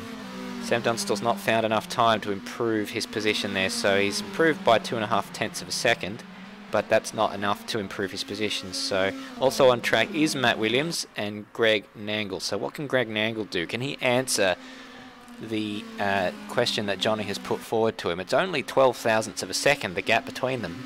So that first sector would indicate not. He's a long way down on his personal best and Johnny's time, so he must have had a bit of a scruffy first sector, to be honest. Just looking at our top four, all covered by less than 0.2 of a second, so it's nice and close to the front. It is, and Heath Dickson is now coming out of the pit lane, so he'll have one more effort, I should think, before the end of the session. And Sam Dunstall, what can he do? He's found another 1/10.5 on this lap, so that might, well, at the current rate, looking like he will jump up into third place if Matt Williams does not improve. So Sam Dunstall looking quick at the moment. Just having a look a bit further back down the field, there is a relatively close battle between Alex Warrington and Cameron, who are both only 500ths apart from each other. That's for... Oh, and Dunstall's gone top with that. He's found enormous amounts of time in the final sector, so we thought we were going to be calling him improving his position. He certainly has done that to the tune of 4. He was sitting down there to the tune of 3. He was down there in 4th place, I believe, and now your provisional pole sitter, very close to those 18s we were talking about. Johnny is on a lap, however. He may well improve. Greg Nangle, Matt Williams, and Heath Dickson all on track as well. None of them improving, though, unfortunately. Heath Dickson's actually coming back out of the pits again, so I think he had a spin. And he's not going to have enough time. He's not going to have enough time to come around. He's not going to make it. And I think he's realised that. He's backing out of it, and I don't well, that's disaster for Heath Dickson. 5th is as high as he'll be, so he can only lose positions from there. With Lewis Wedding on a lap, he doesn't seem to have been lighting up any purple sectors on the timing screens, and he's going to end. He does improve to second, which is pretty good. Oh, but Johnny is still up. He's up by 0.4 of a second on the top time at the moment. And that's interesting. Only 16 thousandths up on his PB, so he must have lost time on his final sector on the lap that he set that put him up at the time into provisional pole. So there was more to give with that lap. Could this be the first 1 minute 18 of the night? Oh, sorry, of the session. We'll see as Johnny comes across the line and he sets. No. He's lost a lot of time. He's 300ths down now. But he is second, so he jumps ahead of Lewis Wedding with that lap. And Lewis Wedding is on a lap. So he's going to have one more opportunity to, and here's the... Johnny has spun out the second corner, so he won't be putting another lap in. Dunstler's in the pits as well, so it's all on Wedding, who's up. He's up through the second sector by 3.5 of a second. And he must have made a mistake on his previous lap in the final sector because he was down on his personal best by a little bit in the second sector split. So Lewis Wedding looking like he may well have what it takes to steal pole position from Sam Dunstall, but he's made a mistake on the final corner onto the grass and took an age to get back on the throttle. He doesn't improve and he's angry with himself there, slamming the car into the wall, and that is the end of the qualifying session. I don't know if we have any more cars on track. Just Warrington. Back to the pit lane, he wasn't faster, so yeah, we're just going to have Warrington, who's not going to be setting a fastest time. Suffice it to be said. Yes, and he's already makes it through the final corner. Yeah, he's already at 120 as he comes around the final corner, and we won't improve. So he's obviously had a mistake on that lap. So Sam Dunstall takes a brilliant pole position from Johnny, who had a brilliant qualifying session himself, just 0.03 of a second off the pace. And Lewis Wedding binned it on the final lap. He definitely had the pace for an 18 there, but it all came apart in the final corner of that race. Greg Nangle will be happy to qualify up in 4th place with 2 men ahead of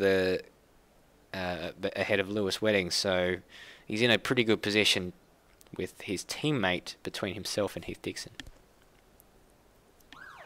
Looks like we're going straight back into the race again this time. So no warm-up. No rest for the wicked, unfortunately.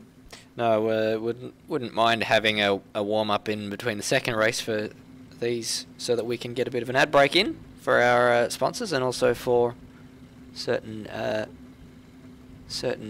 personal reasons. But nonetheless, it's not happening tonight as we get ready to grid up. And hopefully half the field one gets caught out like Warrington did in the previous race. We saw it happen to Cameron in the Super Series last Thursday when the police knocked on his door, apparently, because his neighbour went missing. We were told after the race, and when he came back to his computer, everyone was on the grid and he was in the garage, so he had to start from the pit lane in that race. It's not what you want, but it seems like almost everyone has gridded up at this stage. Apart from the Lewis Wedding and Johnny. Well, there's Lewis Wedding. We're just missing Johnny, I think. Johnny hasn't made it to the grid from the looks of it. And the grid is moving away. The grid has started, so that's a free kick for Lewis Wedding, who gets a position out of that. So what disappointment for Johnny. After a brilliant qualifying session, he hasn't made the grid. So another casualty, and this time quite a high-profile one. What a disaster. Bagzy, do you want to take us through the grid? In first place, we have Sam Dunstall with his first pole position of the F3 series. Second would have been Johnny, but he is in the pit lane, and that is very unfortunate because it was an excellent lap that got him up into second. Third is Lewis Wedding, the pretender potentially to Nangle and Dickson for the championship. Fourth is Nangle, who is the current championship leader on countback. It's going to be a straight-up battle between him and Heath to see who comes away the leader of the championship after this round. Fifth is the FCR stablemate of Nangle, Matt Williams, who is in between Heath and Nangle. So will Team Waters come into play, and will he try and hold him up? Will he back Heath into the cars behind him, do you think? Potentially, it's always potential for team orders, and they are the only team on the grid, so have a bit of an advantage there. They do. 7th is Luke, a nice strong qualifying from him. 8th is Cameron, a bit of a weaker qualifying in the first race, but he'll be hoping for a good run. Matt Schwartz is in 9th. I Rambo in 10th, hoping to not blow up position on the final lap. 11th is Alex Warrington, who has made the grid this time. 12th is Aussie. 13th is Brendan Ross. 14th is David Keane. And 15th is Andy, who has not made the pits. We're just seeing Johnny is travelling to the end of the pit lane now. Oh, and Andy's just driven straight into the pit wall. He's gone out of his garage and forgotten to turn. And That's has not ideal. now gone back into his garage, so I don't know if he'll actually make the start. But your pole sitter Sam Dunstall is just making his way up to his grid slot now. And we saw the pole sitter in the previous race, Dylan Shepherd, get a pretty good start. And Dunstall will be hoping for something similar. He's got absolute, he's got his best chance that he could possibly have with an empty spot in the grid next to him. And Lewis Wedding, his closest rival.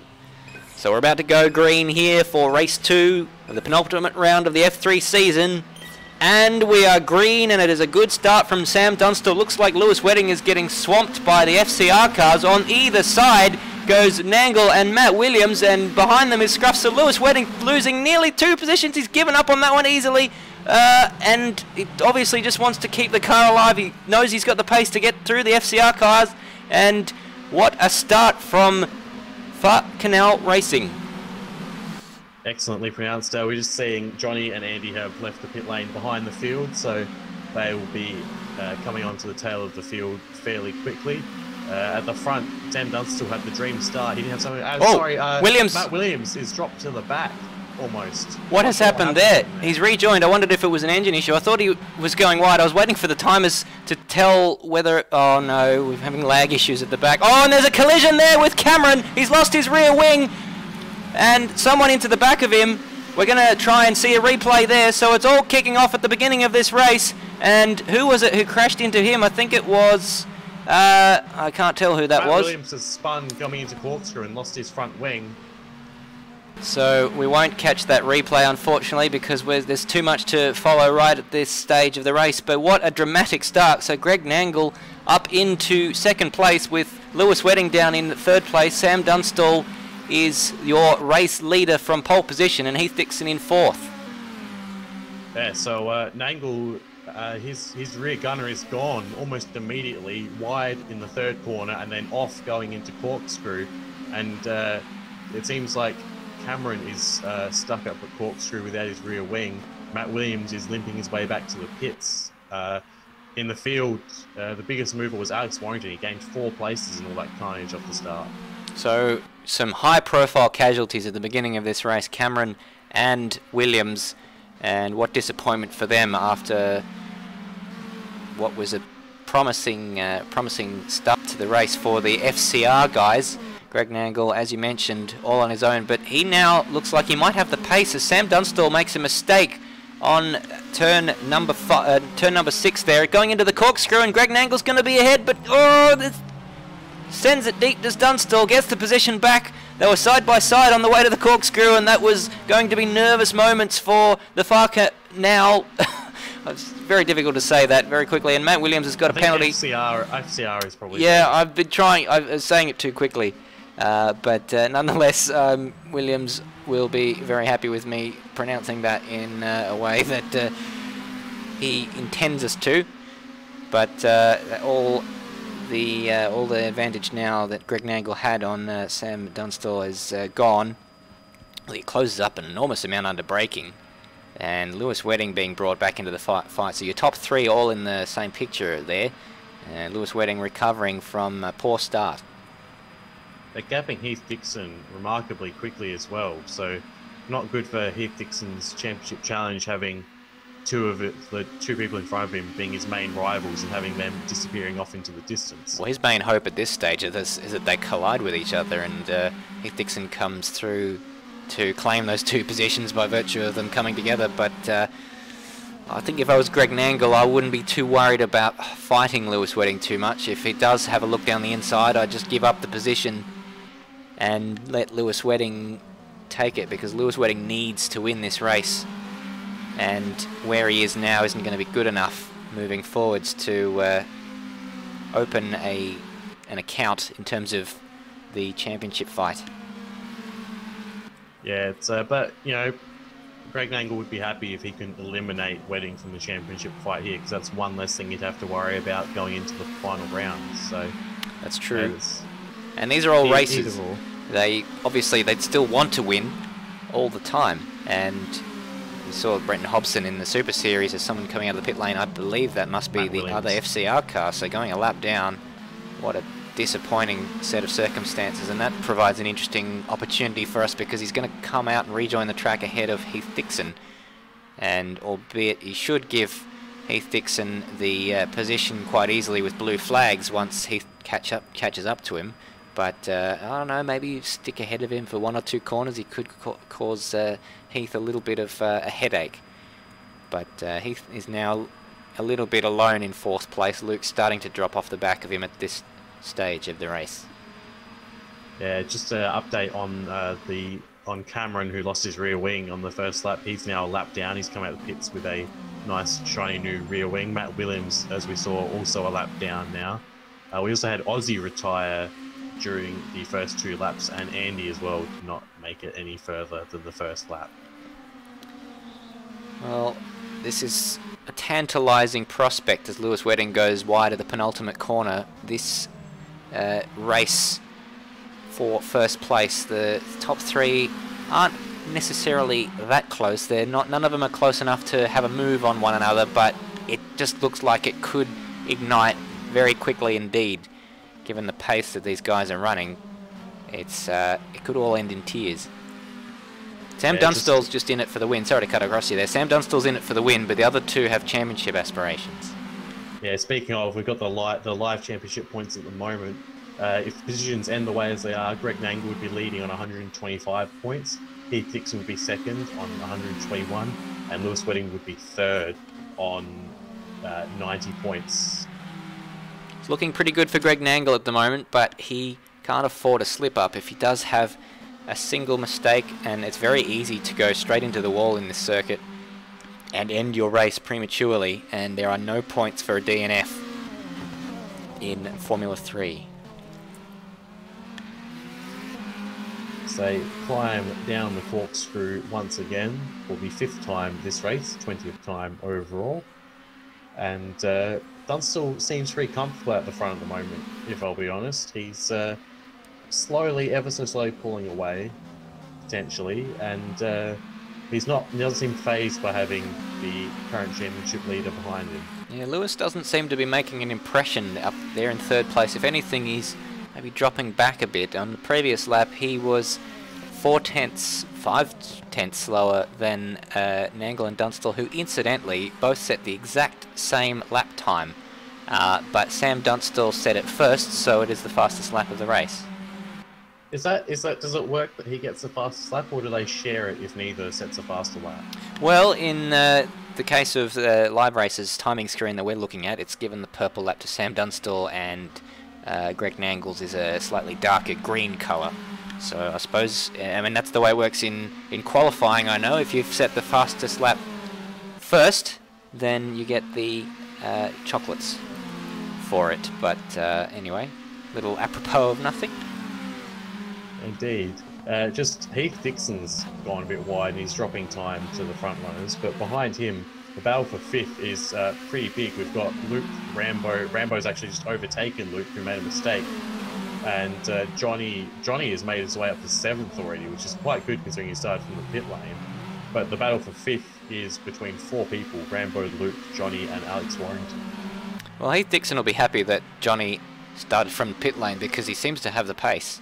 And Heath Dickson has made a mistake there, and he hasn't made a mistake. I thought he was getting caught by the guys behind. It's actually the lapped car of Matt Williams in his rear vision mirror at the moment, so there's still a significant gap for Heath Dickson to Rambo in 5th place. Well, Sam Dunstall had ran a little bit wide in the first corner, and that's allowed Greg Nangle to hop onto the back of him again, less than half a second. Well, Lewis Wedding's back on the pace. He set a 19.6 on the previous lap, so he must have made a mistake on the previous lap. And so he's turned the tables on them, whereas before he was the only one of the top 3 not in the 19s. This time he's the only one in the 19s, with the 2 ahead of him setting a 20.2 and a 20.0. So it's all closing up, and Lewis Wedding looks like he's close enough to potentially have a look at Greg Nangle. If not this corner, maybe the next one, but it's a very brave man who makes a move from that far back at the corkscrew. Yes, yeah. Wedding knows that he can't just sail it in there and lose his front wing, because that will destroy his championship aspirations entirely. But he also knows that he has to beat Greg Nangle, so I think as we get towards the end of the race, we'll see him starting to be a bit braver, a bit later on the brakes, and might get his snorkel out, go for a bit of a dive. Well, he does look like he's been biding his time to some extent, but with half the race to go, with half the race now complete, and a little bit more than half the race now, there is just a little bit less than half the race to go, so he's got to start thinking about making his move fairly quickly. He did mention to us before the race that tyre wear shouldn't be an issue, but maybe he's thinking about conserving that engine just a little bit. I don't know if he is running any less radiator than the guys ahead of him. We said maybe he was going to open the duct up a little bit as he was smoking at the end of the final corner, the final lap of the previous race. But he needs to win this race and ideally put Sam Dunstall between himself and Greg Nangle. So the positions are sort of just the wrong way around for him as he sees it at the moment. And yeah, Nangle making a bit of a mistake into the corkscrew there, and this could be the opening that Lewis Wedding has been hoping for, and it all fell into his lap right there. Lewis Wedding up into second place. That was an excellent pass on the marbles there. He held it quite well. Didn't give Nangle a chance to respond after that mistake, really, and we'll see if he can drop Nangle and catch onto the back of Dunstall, and if he can affect the pass there. Although Nangle is still right on the back of him as they come into the first corner. Is he going to have a look down the inside? He's very close. He has looked down the inside, but he has hit the brakes a bit earlier and decided not to shove his nose down. He knows that there's a championship on the line here, and the person just behind him is his main rival. Well, Sam Dunstall is making a bit of a break for it now. He's over a second ahead of Lewis, with Greg and Lewis exchanging those positions, and looking pretty good for a victory if he can just continue at this sort of pace. On the previous time he was he set a 19.9, which is consistent because only half a tenth of a second away from his best lap. And Lewis Wedding, who can be a bit quicker by the looks of it, his fastest lap of 19.6, but on the previous occasion he was only marginally quicker than Sam, I beg your pardon, with a 19.89. To be fair, that was a lap that he was overtaking him though, so... That's true. So, well, the first indication will be his first lap in clear air, and Lewis Wedding has quite a break on Greg Nangle there, so Greg Nangle content in third place. Although he'd be disappointed that he's lost that battle with Lewis Wedding. He'd be pretty happy from a championship perspective that he is ahead of Heath Dickson. But Heath Dickson now having a lonely race, and that is a difficult scenario to be in. You've just got to continue to be concentrated and hope that the race comes to him like it did in the first round. And it only takes one mistake. If Greg Nangle loops it and Heath Dickson gets back up ahead of him, then it's all... Wedding's off! Wedding's off! Lewis Wedding off! Oh my goodness! And he's lost that position. Back through goes Greg Nangle, and that is bad news for Heath Dickson. He doesn't need that at all, because it gives another 2 points to Greg Nangle from what he would have had in third place. So what caused that? Let's go back and try and see a replay. We're going to go on board with Lewis Wedding as he goes into turn 4 and just lost it on the entry to the corner under braking. So an uncharacteristic error there from Lewis Wedding. Yeah, we haven't seen anything like that from him all round so far, so that's very unfortunate for him. Also unfortunate for Heath Dickson. I was just about to update what the current championship points were, with Wedding having passed Nangle, which would have been a 2-point lead to Nangle, and Wedding in a much better position going into the final round. But now that that is done, it's back to what we said before, with Nangle having a slightly larger lead and Wedding needing a much more fortuitous circumstances for him to win the championship in the final round. Well, Heath Dickson, who is falling into the clutches of Rambo at the moment. He's 19 seconds adrift of Sam Dunstall, and he's only 2 seconds adrift of Rambo. Sorry, ahead of Rambo, and that is beginning to what was looking like a good position is something that might well get a little bit worse for Heath Dickson. He'll be cursing Lewis Wedding in his helmet for letting Greg back through. We've got Johnny has just overtaken, he's in the process of overtaking Rambo actually, and now has effected the pass. That's a very good recovery drive from Johnny after staying from the pit lane. Certainly is, and Johnny was actually up with Rambo. I was looking at the timing screens before when we were looking at the battle for the lead, and Johnny did make a mistake and fell back and has remade those positions. So Johnny has tremendous pace by the looks of it. On the lap previous, he set a 20.2, but I don't know if that was in traffic, so we'll get a glimpse of what kind of pace he has once he sets a full lap in clear air. But Heath Dickson will be a bit worried there. He does have a 3-second advantage over Johnny at the moment, but he needs to concentrate head down because he doesn't want to lose any further positions. Lewis Wedding is too far back, I would say, to make any impression on Greg Nangle, who in second place. He'll be very pleased with that. Yeah, he hasn't. He actually lost a bit of time on that last. Actually, no, sorry, I'm incorrect. He gained time. He gained 4/10 in that last lap, but with only 3 laps remaining, it's an outside chance that he catches Nangle, barring a mistake from Nangle. Well, they're all in the 20s now. The leaders, no one in the 19s. And Lewis Wedding in the top 3 is the fastest man at the moment, but certainly nowhere near enough to affect a change of position.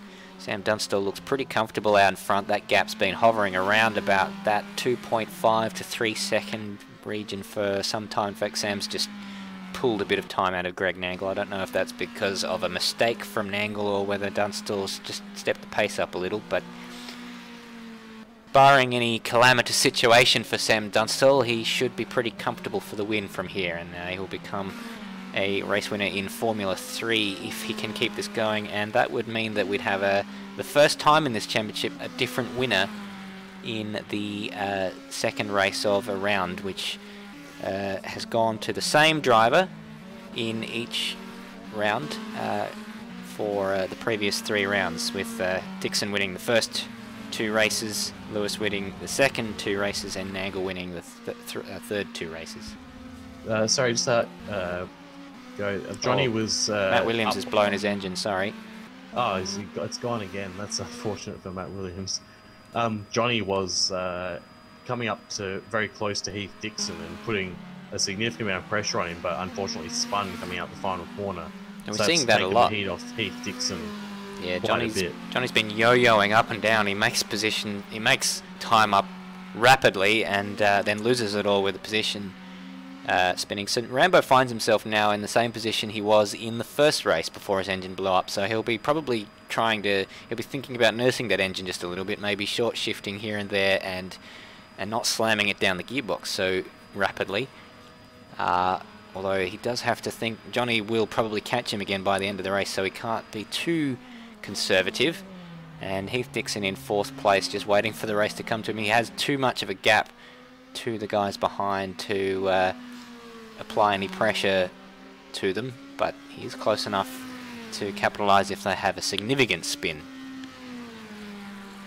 Yeah, although you think 17 seconds is probably done and dusted for Heath, as he's having moments coming out the final corner as well, similar to Johnny, so it's not what he wants. He just needs to keep his head down, because he does have Rambo actually quite close to him, and it looks like Rambo might actually be gaining on him just slightly here.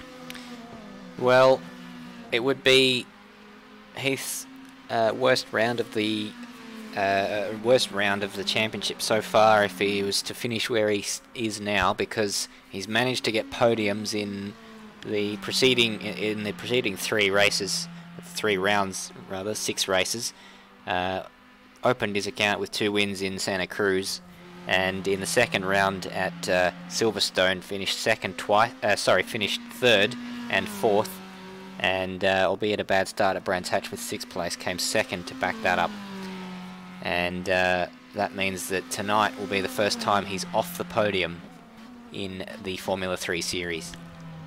With one, Sam Dunstall comes across to start the final lap, although the gap has actually dropped down to less than 2 seconds. So Greg Nangle just sort of firing in some faster lap times there, and just turning the wick up a little bit to try and pressure Sam into a mistake. But yeah, Sam Sam's dropped will hopefully have a down. cool head. Sam's dropped down into the high 20s, and Lewis Wedding hasn't given up.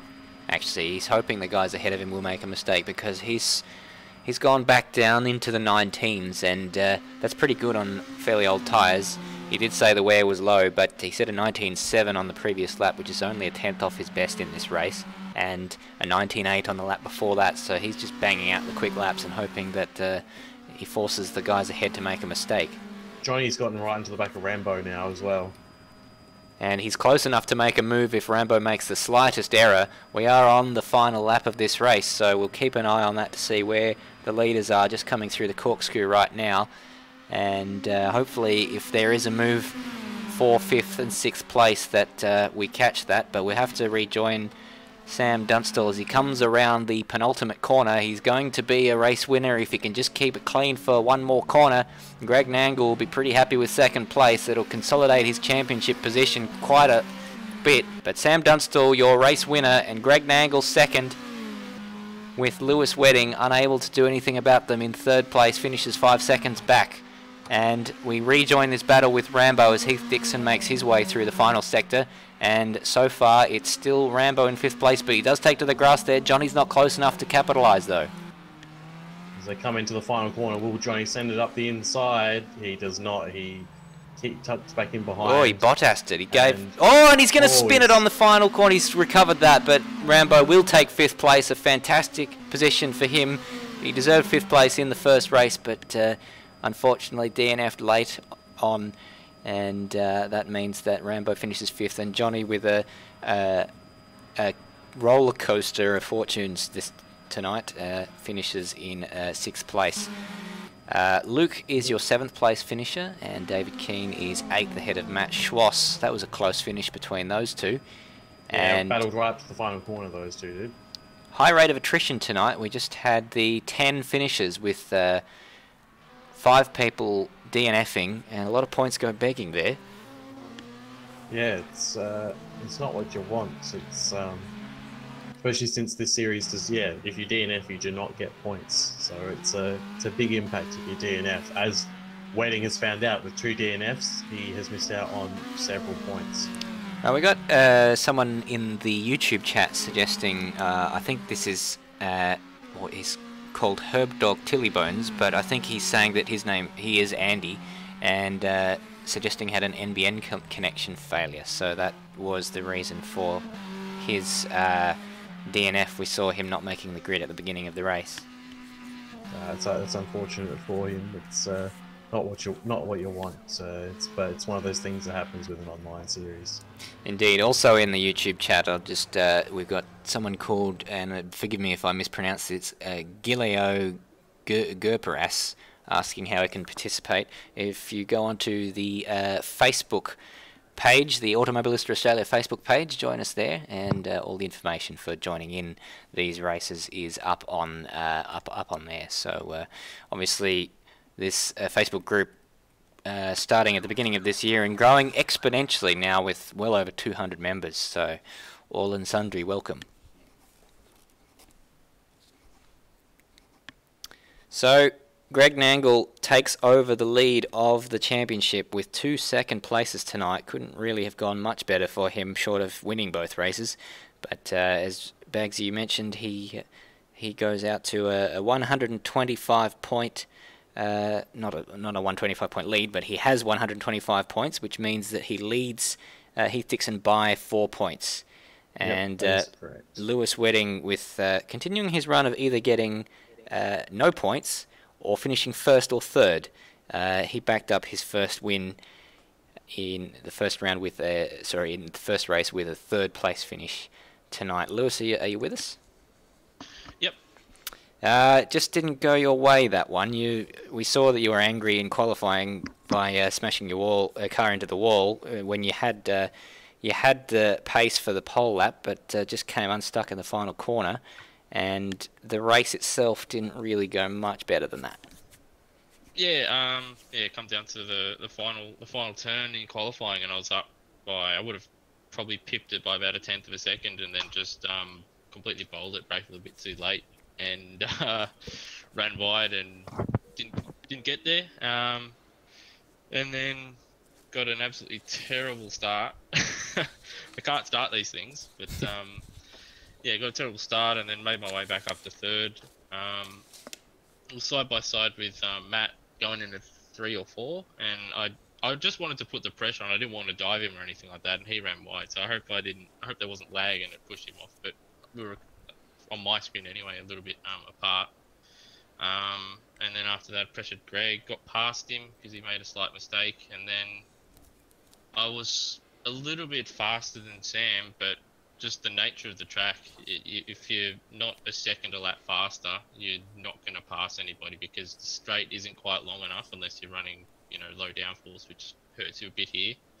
And with these cars, you just got that aero wash that sort of just scrubs the speed off at the front end, and made a uncharacteristic mistake at turn, I don't know if it's 3 or if it's turn 2.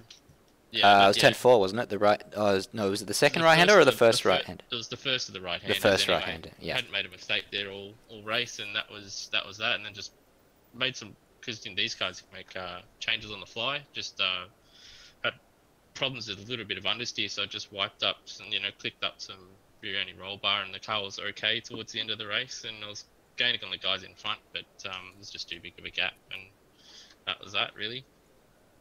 Well, there you go. So you're continuing your run, I mentioned earlier in the broadcast, of either not getting any points or finishing first or third. But importantly, it means you're still in the championship hunt, albeit the long shot going into the final round. But anything can happen, and you've got to be in it to win it. Yeah, it's it. Hopefully, I'll bring my Kimi Räikkönen helmet to that one, and hopefully can pull a 2007 off.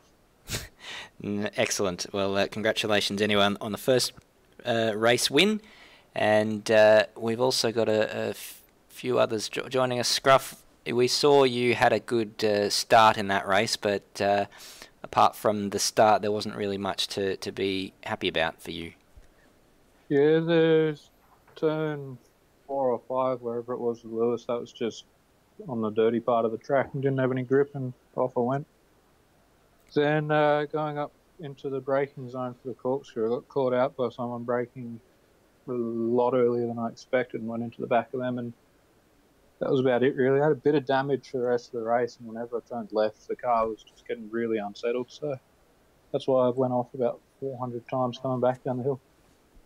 Fair enough. Well, we saw it was a pretty good round for your FCR teammate, so you're obviously looking pretty good for him going into the next round. Yeah, hopefully he can get the job done. There we go.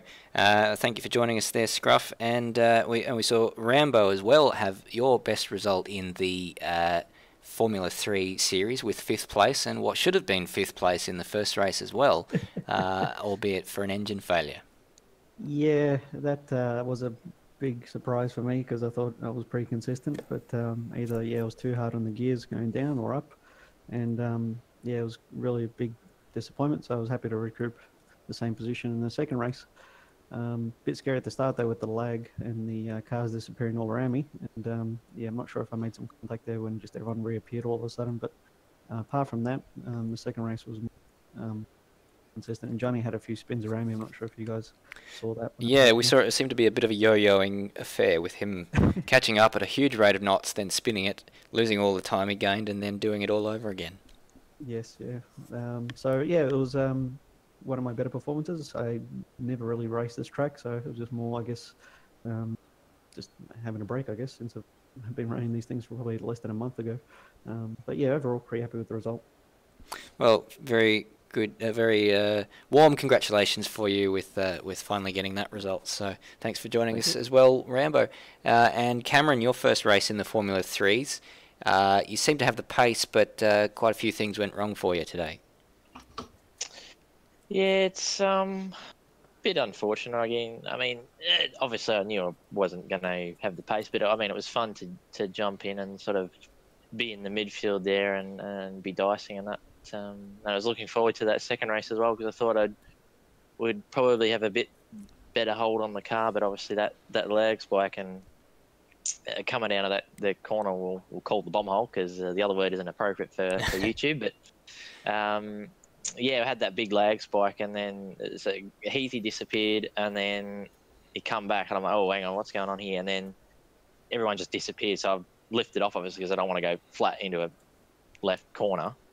And yeah, everyone just come back, and I got rear-ended. Unfortunately, it's just one of those things you can't avoid, and I think it might have been Luke behind me or something, but yeah, I feel a bit bad for anyone who's caught up in anything there. So. There you go. So we did look at the replay, and we couldn't really see what had happened there. We saw you lost your rear wing, I think it was, and so that's the reason that happened, the lag spike.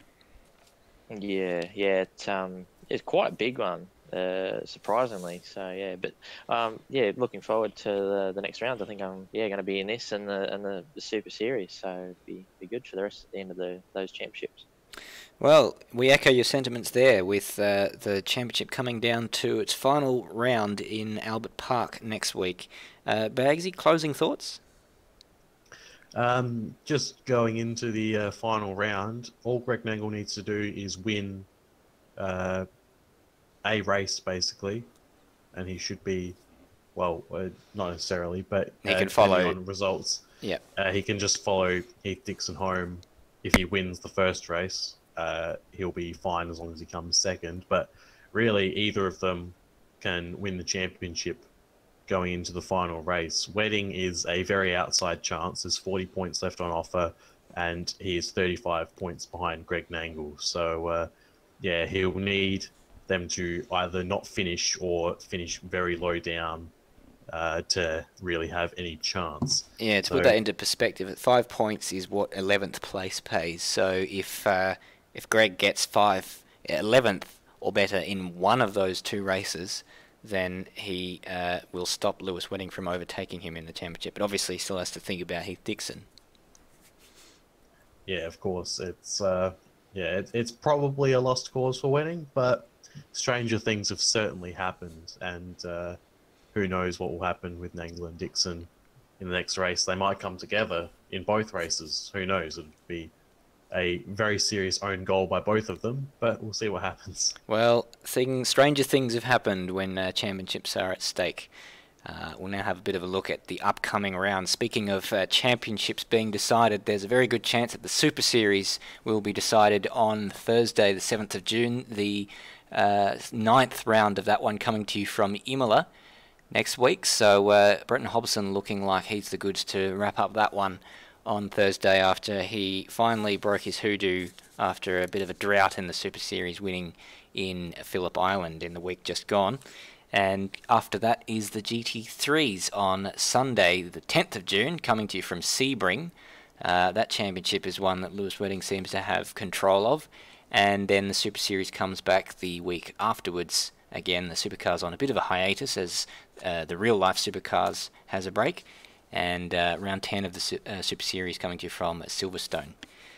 As far as the upcoming rounds are concerned, that's what we've got on offer. And that pretty much wraps up our coverage for today. Thank you very much indeed for having me, Bagzy, with Nether on the sick list at the moment. We certainly wish Nether the best in his recovery. I'm sure he'll be back for Thursday nights. Actually, no, I think Madbird's joining me on Thursday night's next race, so it'll be next Sunday when we next hear Nether's voice in the GT3s. But for Apex Rear Wing and Short Shift Podcast, my name is Stairs. I've been joined by Bagzy, and thank you very much indeed for watching. Bye for now.